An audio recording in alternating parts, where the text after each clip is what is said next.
Hey everybody, it's Dave here, Darren over there. We're your two old bloggers over 2 decades apiece, commenting publicly on your Minnesota Vikings. We are here today in this day ahead of border battle number 2, where we travel over to the legendary Lambeau Field to take on the Green Bay Packers and hopefully end any hopes they have of the playoffs in this season and send Aaron Rodgers home crying once again. We have 3 themes to talk about. And first, we're going to talk about the rookies that happen to be stepping up and getting more snaps, the ones that are becoming sort of critical to how the Vikings are playing and how these young men have improved and have earned those snaps. Secondly, we're going to look into the Duke of Shelley. Duke Shelley has come on. He may be diminutive in stature, but he plays ginormous on the field.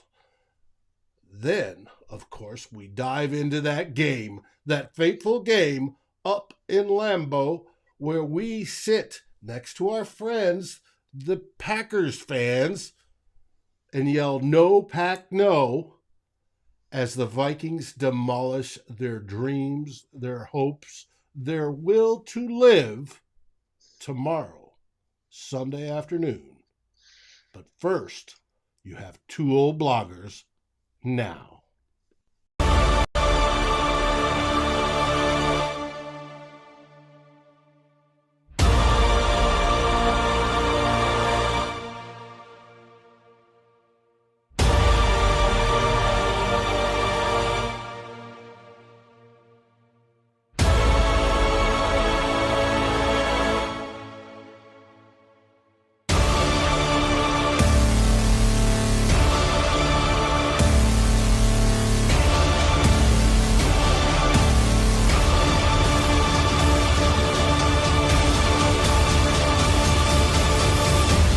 Climb in the Pocket, Daily Norseman, and Lake Monster Brewing presents 2 old bloggers.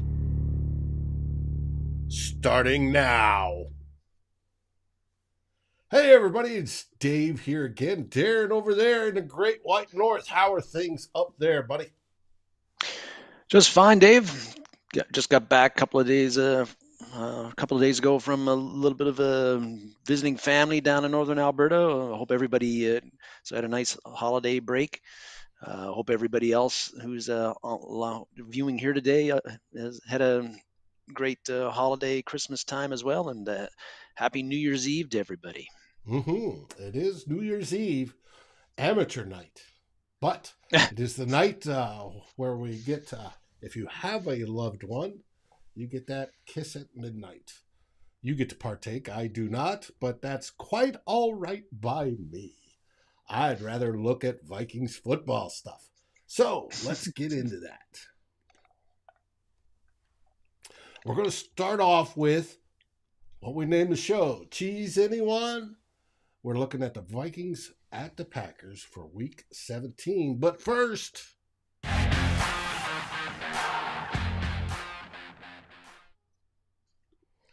we go into our first theme, the rookies. It's been as all Viking fans would know who follow the team closely, it's been a quiet, somewhat disappointing rookie 2022 rookie class for the Vikings. Esezi Otemewo's first draft, Kevin O'Connell's first draft with the Vikings,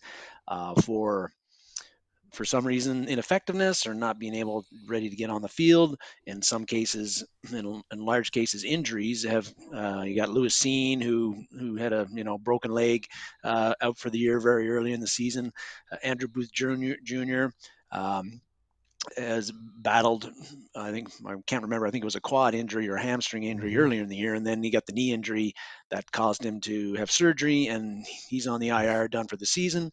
Caleb Evans has had had several concussions and has been missed a number of games. Other guys haven't been able to get on the field.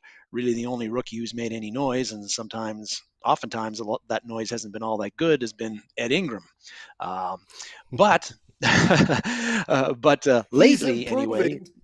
yes, yeah, we've been saying that all year, and it's all well and good. But lately, there's been, if you've been paying close attention, there's been a couple of rookies the past 3 weeks or so who have started seeing more and more playing time and might be carving out a significant role with the 2022 Minnesota Vikings, your 12-3 NFC North Division champion 20 Minnesota Ooh. Vikings. The first guy I want to talk about, yes, conquered the North. First guy I want to talk about is third round pick Brian Asamoah. And he's a guy that, Dave, I think you as well. I remember when we drafted him, I was really excited to see Mhm. what this kid would do. He was a tackling machine at Oklahoma. Was he a safety? Was he a linebacker? He's had that size, kind of that So, tweener size. mhm. So there was a question about, okay, what is his role going to be? But we knew he made a ton of plays at Oklahoma. And that he's Great fast. sideline, fast sideline to sideline pursuit, had that in spades. But he basically, for the beginning of the year, was a special teams guy. Saw very few snaps. Understandable because he's playing behind two grizzled and pretty good veterans, Eric Kendricks and Jordan Hicks. We weren't really. I wasn't really expecting him to get a lot of playing time early on, and that was the case. But uh, in the past 3 games, his playing time has creeped up. And Mhm. we saw last week he had a career high. Well, he's only had 93 defensive snaps this year, David, in total. But 48 of those have come in the last 2 games. 27 defensive snaps last week against the Giants, which was a career high, which beat his career high from the week before of 21 defensive snaps against the Colts. And if you and he last week against the Giants, he made that big splash play that you're kind of looking for from rookies, right? He got that awesome forced fumble on Bellinger, the Mhm. tight end, and then recovered it. You don't like to see him get beat in coverage like he did, but you love to see the closing speed, the recovery speed, and the great rip move that he did on Bellinger, and then having the awareness, the athletic ability to take that football, recover it inbounds, and short circuit and then return it. And that short circuited a potential Giants scoring drive deep in Vikings territory. And that's the kind of play that I think we were hoping to see, expecting to see from Brian Asamoah because of his sideline to sideline ability, because of his speed. And now that he's been getting a bit more playing time, and I think that's going to continue a bit because partly because Eric Kendricks has been dinged up a little bit lately, and also partly because Kendricks and Jordan Hicks, unfortunately, have not really been, I think, that good this year. Right. So there's an opportunity for Brian Asamoah to gain defensive snaps, and he's been doing that the past 2 games. And we've seen in that action that the Vikings are sending him on the odd blitz. We see that he's got an ability to hit open gaps with his speed and create tackle for losses or help his teammates get tackle for losses. So it's great to see. I'm excited to see what more he can do. I think particularly with Jordan Hicks, who I think has been a bit of a liability in this defense this year at times, that I don't know if Brian Asamoah is going to continue to get more playing time than he's getting right now, but I don't think he's going to get less than he's getting now.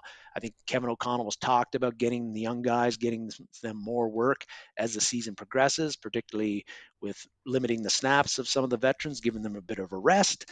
You're seeing that particularly with Brian Asamoah, and I think that he's carving out a bit of a role for the team. And again, as he's playing more, gets more confidence. I think that you'll see. I'm excited to see if he can become a more key contributor to a Vikings defense, giving them a little bit of juice, giving them a little bit of something that they don't have from their current inside linebackers, a little bit more speed, maybe a little bit more blitzing ability, a little bit better in coverage, perhaps than Jordan Hicks.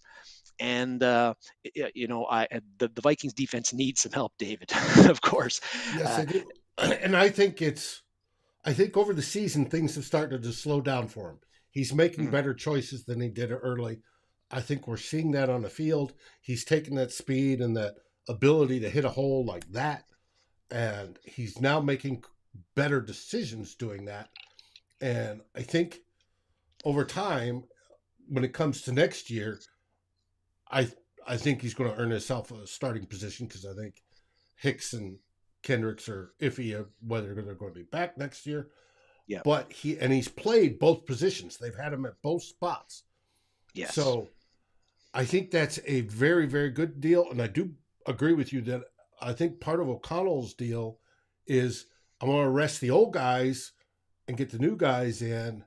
And this is that perfect opportunity. He gains that on field experience at this level. Everything's slowing down for him. He's getting better at it. And it's resting Hicks and Kendricks, the two wise old gentlemen, for the playoffs a little bit more. So I expect his reps to go up. And he seems to do better on passing downs in for Hicks, which I expect to see more of as we move further down this season, i.e., tomorrow and next week, and into the playoffs. And you make a very good point there, David, about like with Asamoah and him being better in coverage than Hicks. Perhaps it gets to be a situation where Hicks plays on the obvious rundowns, and then Asamoah is in there for the pass rushing and pass coverage, the obvious passing situation downs, where he's either in coverage covering a tight end or a running back or under or a slot receiver. I don't know how much he'd be covering slot receivers, but he did do that a bit at Oklahoma. Or they send him on a blitz occasionally, which they have done from time to time. It was asked about how did he pass Troy Dye on the depth chart. Well, again, he was the backup, I believe, to Kendricks on the depth chart, whereas Dye was the backup to Hicks. But I think the reason he's passed Dye in the depth chart is that Asamoah is a better player, and Yep. and he's we've had 3 years of Troy Dye with the Vikings. What has he really done? Not very much. So he's had his shots. He has not taken advantage of them. Brian Asamoah drafted higher than Troy Dye. Similar, very productive college players, but Asamoah is a guy who's ascending a bit, Mm-hmm. And good to see it because third round pick. We were expecting, again, we were excited Something to out see of what. him this year. Yeah, Yep. we were excited to see what kind of role would he have. Would his skills translate to the NFL level where he's a bit undersized for a linebacker? But you're seeing guys like Keanu O'Neal, former safety, playing more of a linebacker role, about the same size as Brian Asamoah. I don't see why Asamoah couldn't be effective if he's used in the right way. And the Vikings are starting to figure out what he can do best, and what they can protect him from by not playing him on certain downs. But again, Vikings defense needs a lot of help, and if some of these young guys with some juice can provide that, all the better. Uh, I agree. Julian Marker is watching on the way to Green Bay. Julian, I hope you're not driving. If you're driving, go ahead and just listen and glance every once in a while. But be safe and have a great weekend. Want you there in one piece and back in one piece. And I want you to enjoy the game, especially if the Vikings absolutely demolish the Green Bay Packers tomorrow. And we'll find out. As you can see, Darren has popped off. He's had issues these last few weeks with his connectivity, and he's back again. We lost him, but no big deal. We're moving on from the flying Brian Asamoah to talk about Esezi Otemewo. Another, yes, Dave, another rookie who his snaps have gradually been moving up the past 3 games. He was a healthy scratch for the first several games of the year, 12 or 13, I believe, and he's only played 42 defensive snaps in the season, but he got 11 in his season debut against the Lions. He got 14 against the Colts a couple of weeks later, and then he got 18, a career high, against the Giants last week. Part of that is part of that is like an injury issue again. But if you look at the Vikings defensive ends or defensive linemen, whatever they call them these days, really Dalvin Tomlinson is the only guy that's I feel has really been consistently stood out to me. Even Harrison Phillips, in my opinion, has been a bit of a disappointment so far in his first year. But but really the defensive line has not been a whole lot to write home about. So there's opportunity there for Esezi. Mm-hmm. And now there's also been some injuries issues. You got Jonathan Bullard, who's a starter. He's on the IR. Backup James Lynch. He's out for the next 2 weeks with the shoulder injury. We expect he'll be back in the playoffs, but who Mm-hmm. knows? And then And then Ross Blacklock, who we traded for, and who's a guy who could be taking some of those defensive snaps, he's been a healthy scratch the past 2 weeks, and before that he had a illness and was out a game. So he's sort of been dropped off the depth chart.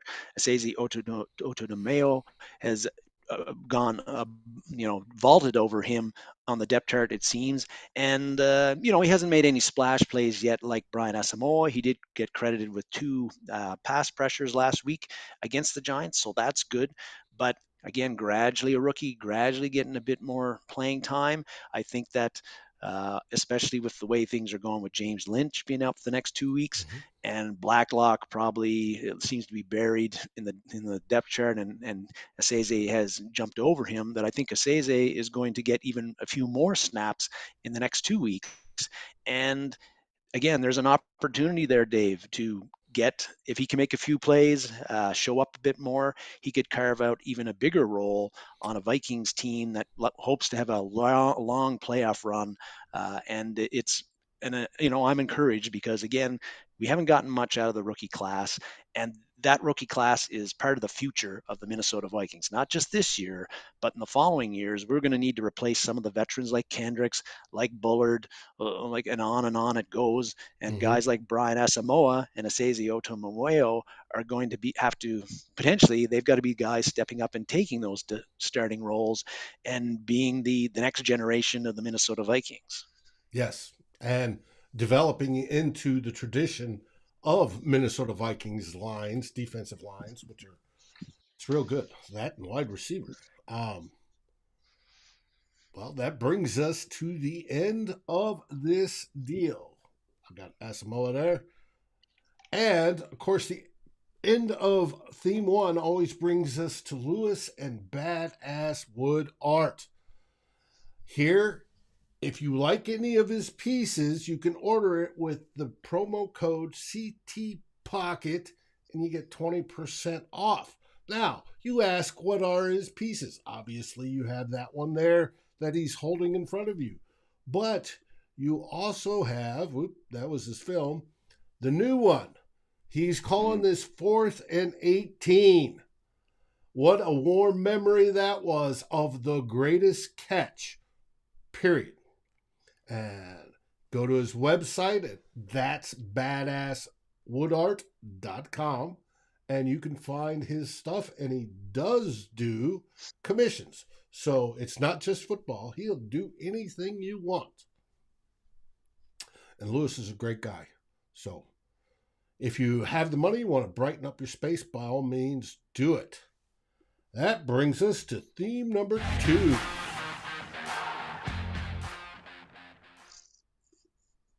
You wanted to talk about the Duke. The Duke of Shelley. Yes. On August 31st, I had to look this up, but on August 31st, Shelley got waived by the Bears and he got picked up by the Vikings, and Kwesi Adofo-Mensah brought him on to the practice squad.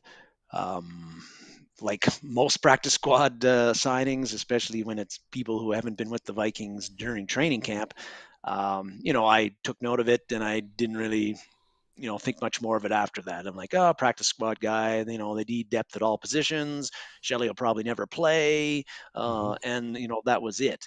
Well, it turns out that Shelley has proven me wrong, and probably a lot of other people wrong, because he's become a key contributor to, admittedly a bad Vikings defense, but maybe it'd be even worse if Duke Shelley wasn't playing right now. Well, it Um, shows a key I, play right there against the Bills. And and that that was really, magnificent game. Mm-hmm. yeah, that magnificent game. And Shelley's play there, knocking away that pass from Knox, Mm-hmm. was like, that's a key, and not really a play that people talk about very much about that game, because if Knox catches that, that is that's game over. Mm-hmm. Right there, we lose that game. And it all gets, well, the only thing that gets talked about is that the Vikings blew it at the end, I think. But that's one great play that Duke Shelley has made. But if you look at, again, Pro Football Focus thinks pretty highly of Duke Shelley's play so far. Small sample size. I think he's only had 3 or 4 starts so far, Right. but they've got his grade at 75, right now, and that's 14th out of 121 corners that they have with grades in the NFL. So that's That's pretty mhm, good. Um, and then some people are probably saying, well, how come the Vikings are giving up 400 passing yards per game if they got Shelley's 14th in corners, and the other guy opposite him, uh, Patrick Peterson is seventh, I think, ranked seventh for Pro Football Focus. Anyway, um, but Shelley's been pretty key for Shelley to do what he's done. Patrick Peterson has locked down the right corner side all year, and he's mhm, been very healthy. But on the left side, Cam Dantzler has had like an ankle injury; it's kept him out a lot. Andrew Booth Jr. was actually pushing Cam Dantzler for the starting position during training right. camp, but he had all those injury issues and he's done for the year with the knee injury. And then a Caleb Evans came in. He was sort of in there because of the injury issues. Probably the Vikings didn't expect to use him, but they had to. But now he's had all those concussion problems and he's on IR. So in comes Duke Shelley, and he's played very well. We looked at those grades. He's also got 6 passes defense, which is tied for third amongst Vikings defensive backs. And again, he's only played a very small amount of time compared to some of the other guys he's up against. And what I like about him, and I said it last week, David, is he's not content, from what I've seen, to just let receivers catch the ball in front of them and then tackle them. He wants to make plays on the ball. He takes a few chances. He's very sticky in coverage, even though he's 5'9". I like what I've seen from him so far. A And generous 5'9". yes, a generous 5'9". Anyway, that's what they list him at, but that was probably Duke probably gave him that name, gave him that height. He had his platform cleats on that day. Yeah, Mhm, but really, he's played so well right now, and he's costing us like nine. He's just shy under $1 million for the year, so a mhm. great bargain considering what kind of the caliber of play he's had. But he may have played himself into the Vikings. Will have to make a decision. He's a free agent after the year. We also have lots of other questions at corner. Patrick Peterson's a free agent at the end of the year. Chandon Sullivan's a free agent at the end of the year. Andrew Booth Jr., talented, but had all those injury issues in college, and that's been the same in his Part of first his issue. year Yep. in his rookie year. Caleb Evans, we think is a talented kid, but a bit unproven. We're not really sure what we have with him. Cam Dantzler is talented, but he's had trouble staying healthy in his 3 years in the NFL as well. He seems to always get nicked up, miss a game or two or more. So Duke Shelley maybe playing himself into getting another contract with the Vikings next year. They'll have to make a decision with him.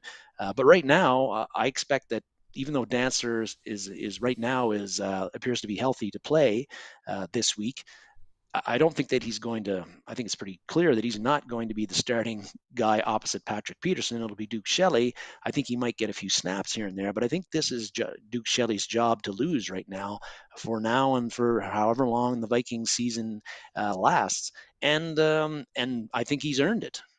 Mm. Uh, I agree so far. Now, what I would like to see is we do have a young stable of decent and potentially very good corners. You've listed them all.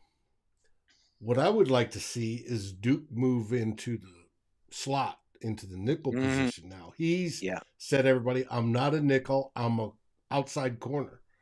Well, size in the nickel, it means less than it does on the outside. And if he has the ability, he has the instincts.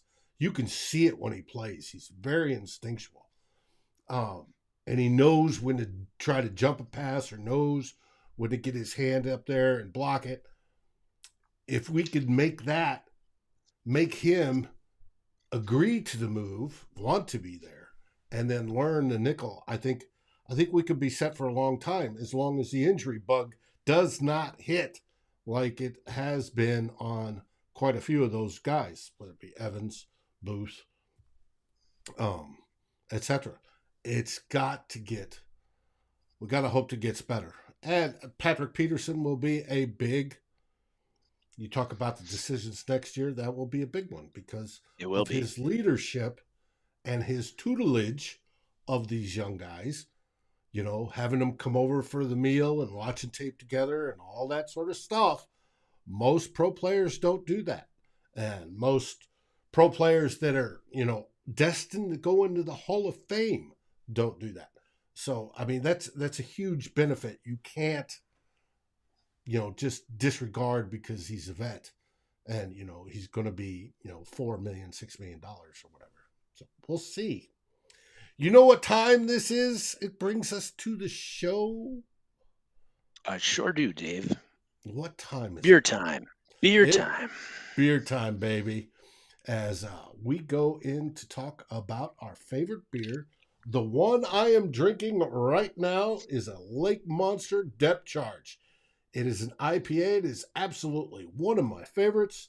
I need to refill my glass here momentarily.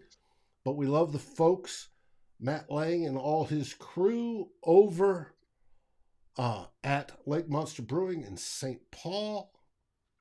Jonathan says bring him in as an assistant coach. The question is, will he want an assistant coach? You always make a heck of a lot more money playing than you do coaching there, Jonathan. And you've got to want to. On tap today for Lake Monster, everything is basically the same except for they have one new one. In the pints, they have Art Shanty Chocolate Porter. If you've never had a porter is a type of ale. It's a sweeter ale than a lot of people are used to. It's not an IPA, but it's a sweeter ale. It is very good. It's sort of like between an IPA, a regular ale, bitter ale, IPA. Then you have porter, then you have stout. It's sort of like that in between there. And they tend to be very good. I enjoy them, especially at after a nice meal. It's a nice dessert beer for me. But it is very, very good.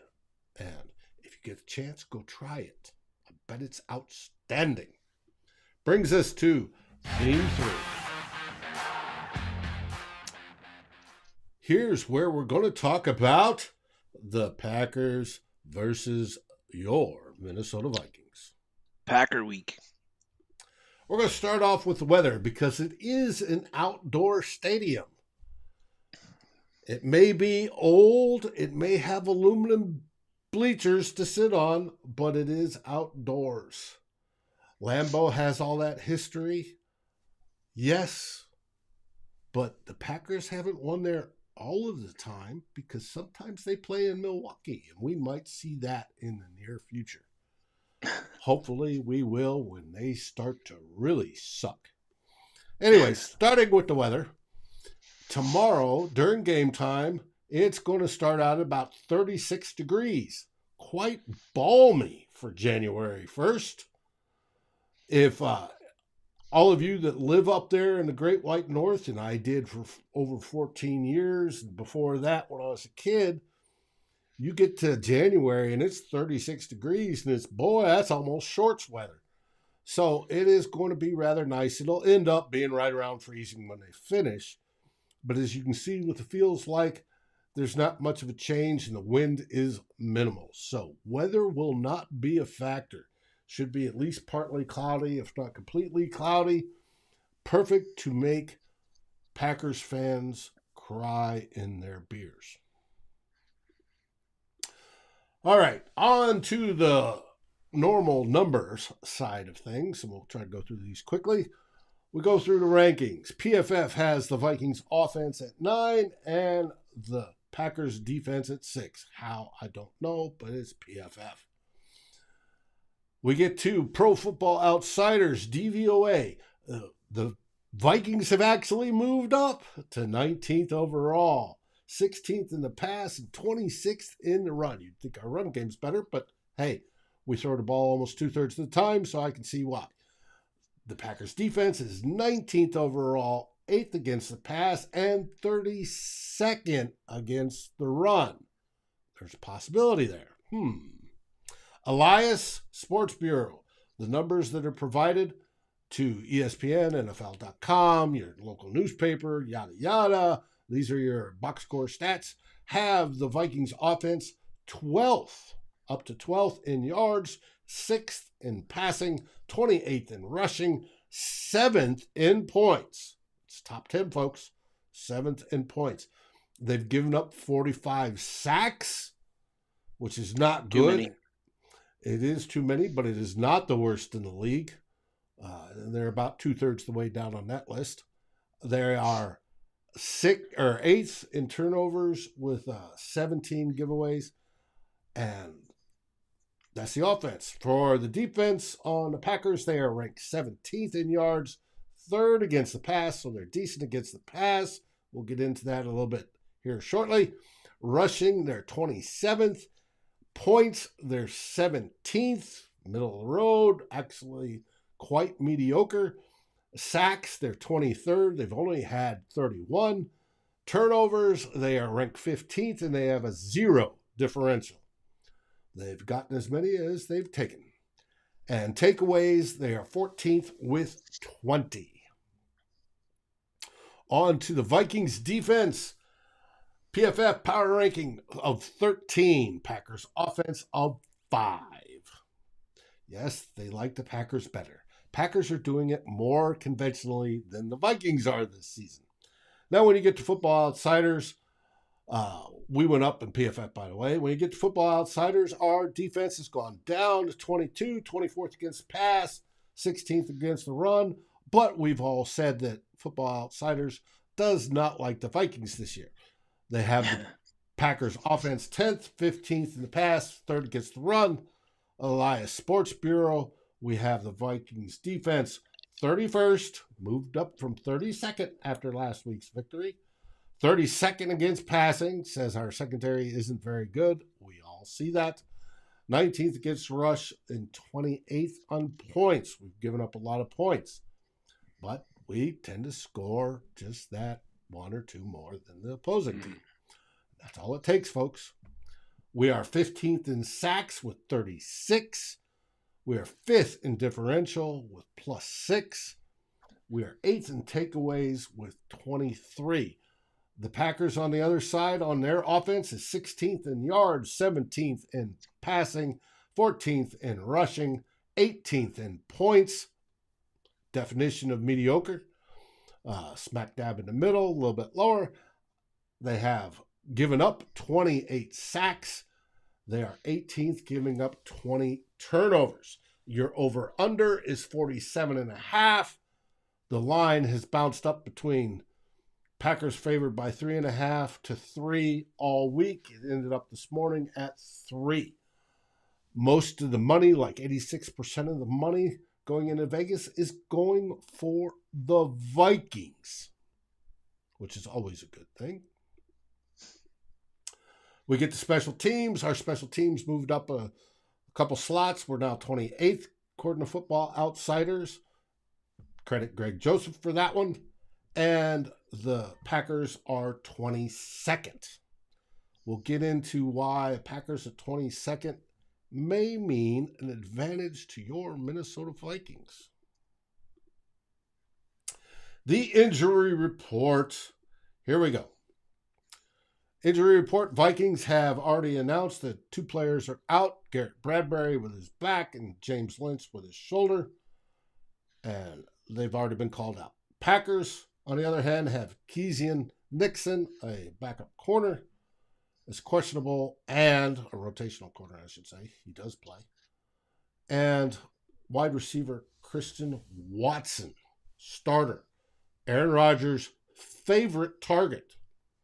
The one that happened to drop that wide open ball on week 1. Well, it was his favorite target this season. He is also questionable. It will be a game time decision. Either way, we should be able to take advantage of them. That brings us to that individual we just talked about, Aaron Rodgers. It's always about Rodgers when we talk about that team from Wisconsin, David. But same for the national media. That's all they talk about. But we'll talk about a few other things besides A-Rod, though, here in the next few minutes. But when we look, it's been 4 months since these teams played, which it seems like a long time in football. But I think, and back then on our first game preview show, I talked about that. I thought that this was a great time for the Vikings to face Rodgers. He was going to have a couple of rookies that he'd been complaining about all training camp, hadn't played with during preseason, in Christian Watson and Romeo Dobbs. And he didn't have Devontae Adams anymore. And I just felt that he was going to have him being a little bit rusty, some offensive line issues because Bakhtiari wasn't going to be playing, Mhm. and the new receivers that he wasn't familiar with. I thought that he was going to probably be off and struggle playing that Vikings 3-4 defense for the first time, and that's exactly what happened. He only passed for 195 yards in that game, probably Rodgers' worst game of the season or close to it. And also that's I think that game, that performance by our defense, unfortunately, is still the high water mark for the Vikings defense this year, and it was the first game of the year. So, some things have stayed the same, but a lot has changed with both teams, and I think that Mhm. you can throw out a lot of what you saw in that 23-7 victory the Vikings had Mhm. back in Week 1. And one of the things you can throw away is that Rodgers, even though he's not having a good year by Aaron Rodgers standards, quite below his play in previous years, particularly with the interceptions, he is not as uncomfortable throwing to his guys anymore, and he spreads the ball around a lot. And particularly Christian Watson, he's gotten very comfortable Mhm. throwing to him. And Watson being questionable is a big thing in this game for the Vikings and for that team from Wisconsin, because Watson's their big play guy. He's got only 35 catches. He's still dropping one or two passes a game from the games I've watched that he probably should catch, but he's catching much more than and Rodgers is looking to him and throwing to him and not hesitating throwing to him anymore. He's averaging over 14 yards per catch. He's got the longest catch that a Packers receiver has this year at 64 yards. He's got 7 touchdowns, and a lot of this has all happened in the past 5 or 6 games for him. So if he can't go tomorrow, I think he's a matchup at 6'4" and very very fast. He's a kind of a matchup I would not like the Vikings to have to face. Their corners face in this game, You know particularly they put him five on Duke nine. Shelley. Hmm. Yeah, particularly 5'9", wink, wink, nudge, nudge, Duke Shelley. Um, so him being out would be, I think a plus for the Vikings, and it would hurt the Packers in that way. Last week in the Miami game, the Miami defense really challenged Rodgers and the Packers. They had 8, 9, 10 guys tight on the line of scrimmage. So Rodgers took his shots. He threw deep. He didn't hit on a lot on them, but he did throw that. Well, he did try quite a few. I think that, and and the Dolphins blitzed a fair bit. That is a defensive strategy that I don't think we are going to see tomorrow from Ed Donatel and the Minnesota Vikings. Even though Kevin O'Connell talked 3 weeks ago about we need to make some changes, we need to make some adjustments, we need to do some different things. He, indicated that they probably would want to be a little bit more aggressive in the blitz packages. We haven't really seen that yet, and I don't think tomorrow is when you're going to see it, because I think Ed Donatel is going to be he's going to be very concerned about challenging the And getting Packer wide beat. receivers Mhm. and getting beat over the top, particularly if Watson is in the game. But even if he isn't, I think he's going to be quite content to do like in the first game, make the Packers grind out long drives. When they get in the red zone, stiffen up like they have been doing, force them to kick field goals and not get touchdowns, and then you've got an offense, the Vikings offense, which has scored 27 or more points for the past 5 games. Uh, and that's been a very successful strategy for the Vikings in the past 5 games and really all season. Mhm. So I think that's what you're going to see. And Well, he did blitz more last week. The blitz Yeah. rate was up. Now, and he was using different players to blitz. Kendricks was one of them. Mhm. And Kendricks knows how to blitz. Obviously, being under Zimmer for so long, he knows how to Yes. time that right.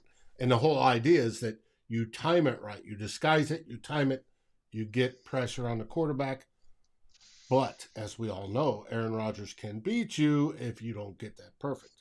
So And I think Rogers likes. He said it. He likes to see the blitz because that gives him an opportunity to get those big chunk plays. But if Donatel isn't going to do that, and I don't think he will, he'll blitz the odd time. But if he's going to force the Packers to grind out those drives, then the Vikings defensively have to do a couple of things very well tomorrow.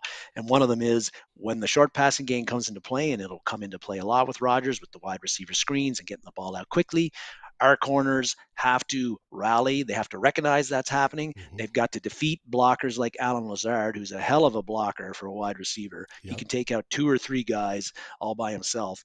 They've got to beat those blocks, and then they've got to take down the Packer wide receivers and pass catchers quickly so that they don't get huge yards after the catch. And the other thing that they got to do is the Packers run the ball well, and they have for several years under LaFleur. But they can't let Aaron Jones and AJ Dillon get 5, 6, 7 yards every carry. Because again, that puts Rodgers in very good down and distance situations, and then he'll just pick us apart.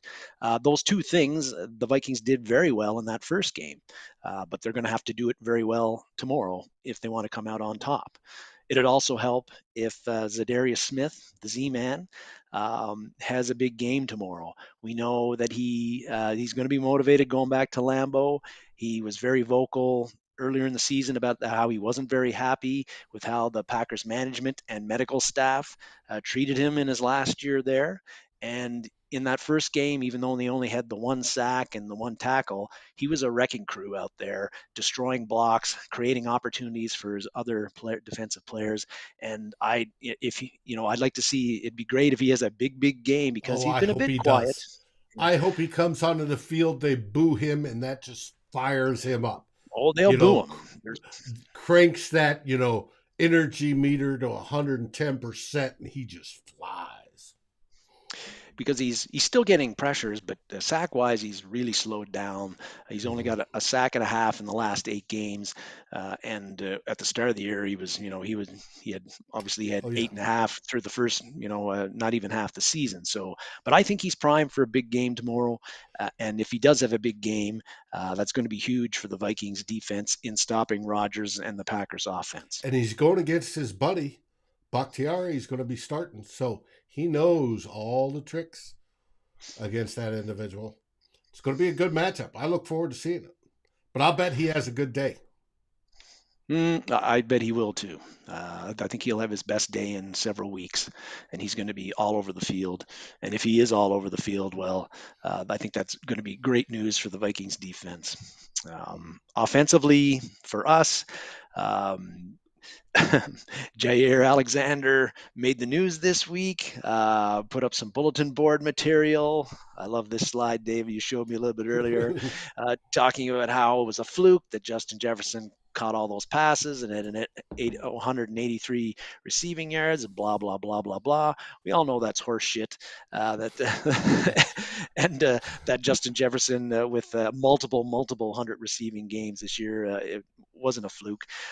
Sure, he's going to get extra attention, and we'll see how the Packers approach it tomorrow. But Kevin O'Connell has gotten quite used to, and Justin Jefferson have gotten quite used to this extra attention that Justin Jefferson is receiving. They have shown week after week. And there he goes. What Darren was saying, they've shown week after week their ability to overcome it. There's only been 2 games where Justin Jefferson has actually been relatively shut down. And Eagles being one of them. Dallas, Detroit did it a little bit in their first game. But it wasn't the Packers. And it wasn't Jair Alexander. Jair Alexander was whining that, that first game was a fluke, and that he should cover side to side, but he didn't cover him. Andrew, I agree with you. I hope JJ puts up 200 yards. I hope he puts up 222 to break the record tomorrow. That would be nice. Then they can't say, well, it's in 17 games. He can say, no, I did it in 60. That would be a belated Christmas present to all of us if JJ goes out there and just balls out and gets in excess of 200 yards. And he's never gotten north of 60 yards in his two previous games at Lambeau. So, um, but that's not going to happen tomorrow. Last year he had Sean Mannion throwing in the ball, so I'm Yep. amazed he got And I 60 think 60 Maud was in yards. there a And little bit too. Davey, he you was. missed the Brian Asamoah talk. We talked about it in the first segment, theme one, quite extensively. Do we think Irv will get some snaps? Purple Haze is asking. I think he will, but I don't think it's going to be very many. I think they'll throw him in there to get him back acclimated with the offense in hopes of getting him primed for the playoffs. But I don't know what kind of role Irv can have because T.J. Hawkinson is playing all the time and they're throwing the ball to him a lot. Um, Johnny Munt's clearly a guy in there to block. Irv Smith is not a bad blocker, but probably not as good as Munt. He's not as good a pass receiver as T.J. Hawkinson, so you're not going to be putting Irv in there for Hawkinson or for the Right. receiving threat, and you're not going to be putting him in there to block for Johnny Munt. So I don't know. I think he gets a few snaps, but I don't think that his impact is going to be. Well, he won't have an impact tomorrow. I don't think. Maybe in the playoffs they find a role for him, but I don't know. I'm just not seeing it. It's if Irv comes on, it's at the expense of probably a wide receiver. So if we go in tomorrow and we open a massive lead Yes. and where we can start sitting people, you very well may see Adam Thielen come off because he's been playing with a sort of a dinged up knee most of the season, and you could tell, and he needs to rest. If anybody's going to rest going into the playoffs, you want your old vet guys to rest. Adam Thielen's one of those. We talked about Kendricks and Hicks on the other side. Adam Thielen's on the offensive side. Then you might see JJ, um,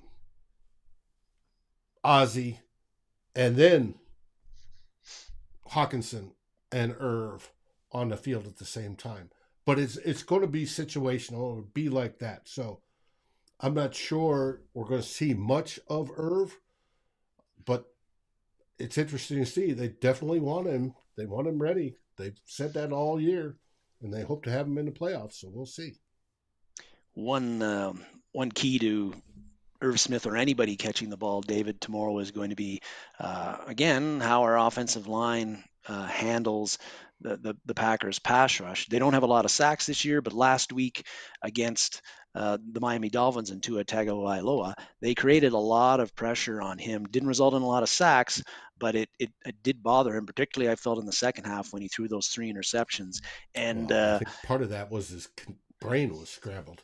He got his perhaps concussion in the first he half. sailed one ball, but he was under like he was not comfortable back there. And last week I was pretty happy, even though the Vikings gave up the four sacks. I was pretty happy with how the offensive line handled the Giants and Wink Martindale's blitz packages. They gave Kirk Mm-hmm. just enough time to get rid of the ball, and Kirk Just enough. needs that time because a lot of these routes that are particularly going to JJ Jefferson, they're longer developing. So he needs more time for JJ to get open and get where he needs to be to get him the ball. And that's not going to change tomorrow, I don't think. So the offensive line, again, has to hold up against the Packers defense, which has gotten a bit better lately. I thought they'd be a really good defense at the start of the year. They really weren't. They're still not against the run, but they've only given up 20 points. They haven't given up any more than 20 points the last three games. Mind you, that was against two offensively challenged teams in the Bears and the Rams, but still they did it. Last week, they didn't give up any points in the second half. There was a stat showed on the Fox broadcast, the Dolphins and Packers, where they've only given up 6 points in the fourth quarter this year or something crazy like that. So you got their defensive strength in the fourth quarter, and the Vikings have been really good on Their offense in the fourth offensive quarter. strength is the fourth quarter. Yeah, they lead the Vikings in the fourth quarter. Offense leads the league by a mile Yeah. on scoring. So So that'll be a good matchup there to see which offense and defense who wins that battle in the fourth quarter. I'm I'll putting be my looking money for. on purple. Yeah, me too. Me too. Me on Purple and Kirk Cousins and the gang and Kevin O'Connell. One thing about Cousins last week, in the Giants game. He almost had 2 interceptions. One got taken away because of defensive holding. Another, the defensive back didn't quite secure it. And there were a few other throws that were kind of, they were close. Yeah, they were off. Last week, the big reason the Packers won that game was 4 turnovers, right?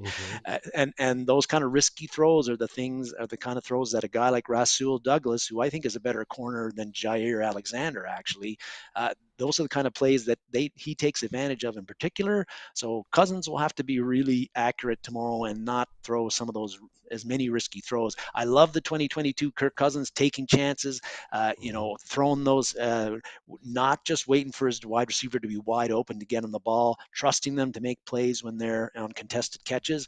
But you got to be a little bit careful about that sometimes, especially on the road in a tight game like this where turnovers could be a deciding factor in the game.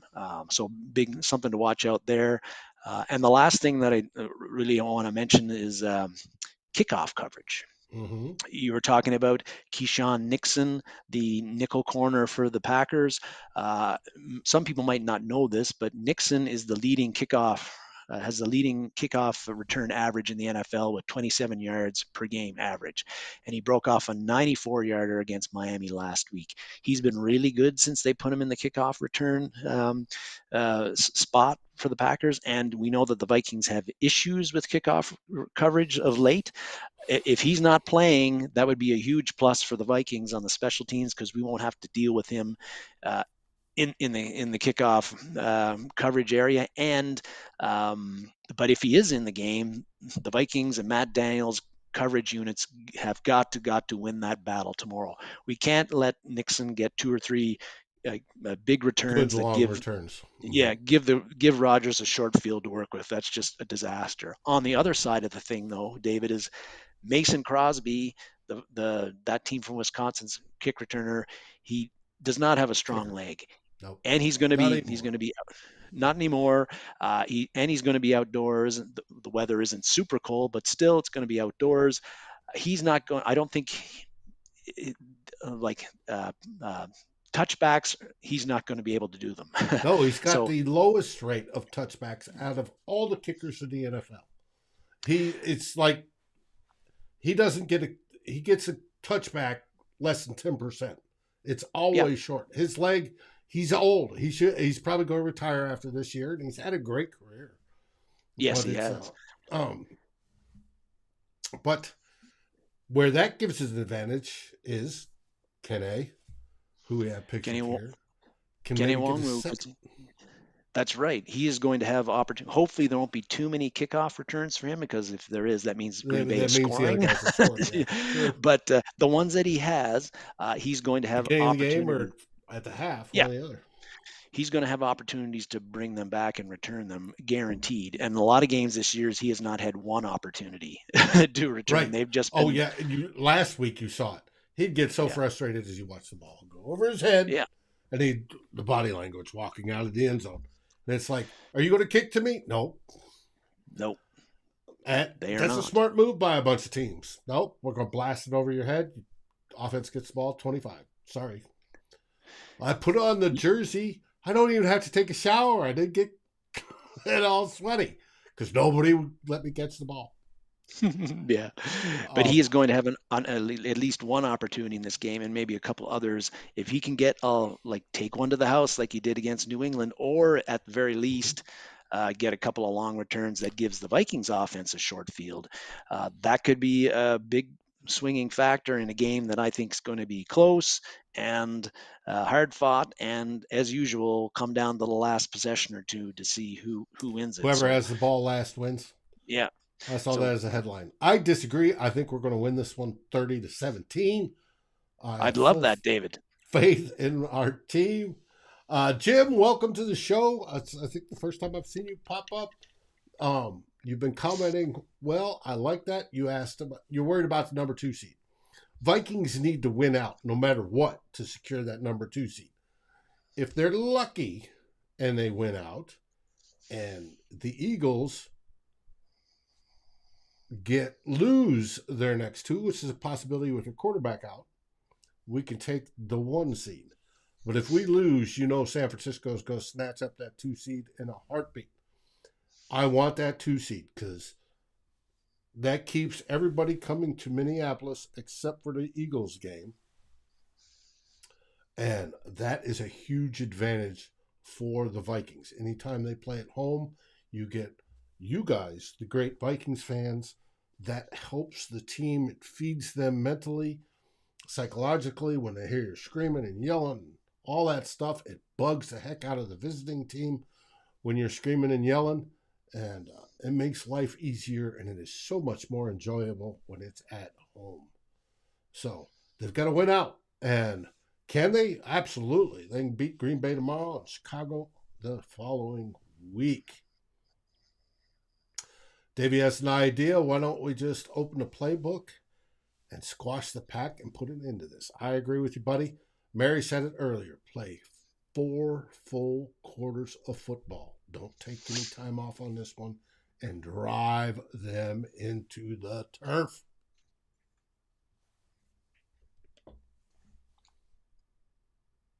And right at that time, we lose Darren. Well, folks, that has been the show for the day. We hope you learned a little bit, enjoyed a little bit. We loved having you here, talking with you in chat, whether it be the rookies we talked about in the first theme, the Duke of Shelley in the second theme, or diving into that game, which will be live tomorrow. National broadcast everywhere except for a couple spots in California. I'm sure they'd rather be watching ours, but who cares? And for the Vikings fans there, I feel for your pain. That's what Sunday Ticket's for. But everywhere else, it will be live, which should be good. Any last words there, Darren? I think a lot of the talk early on in the week was about how this is a must-win game for the Packers. You talked about it; it's a must-win game for the Vikings too. I think just because if they want the second seed and any hope of getting the first seed, they got to win out here. So I don't think you're going to have an unmotivated team with the Vikings tomorrow. And double that, add that up with the fact that they can pretty much end the Packers season if they beat them in Lambeau Field. The Vikings haven't swept the Packers since 2017, and I think it's happening this year in 2022.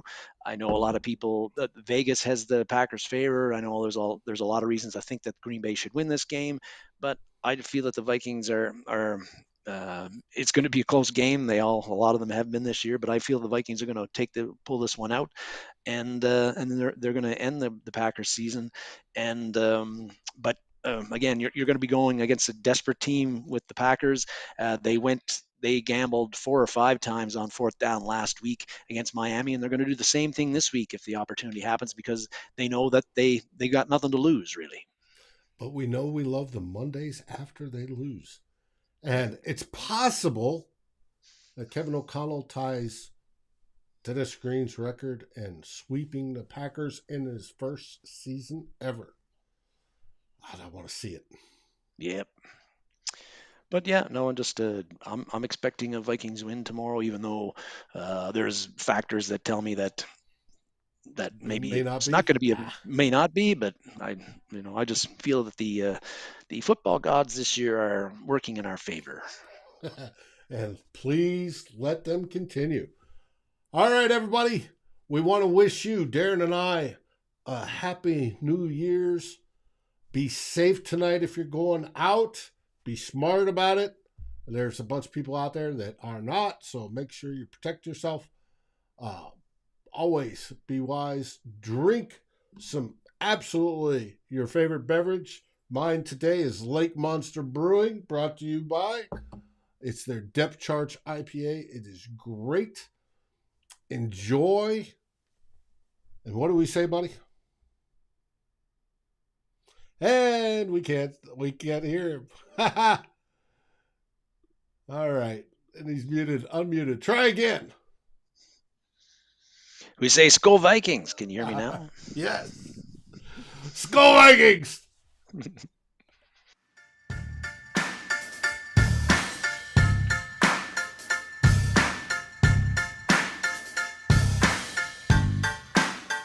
Thanks for watching. Like, subscribe, and ring the bell, and rate us on your favorite aggregator. And a special shout out goes to our partners, the Daily Norseman, where the best Vikings content can be found, and to Lake Monster Brewing, home of the best beer in Minnesota. Skol, everybody.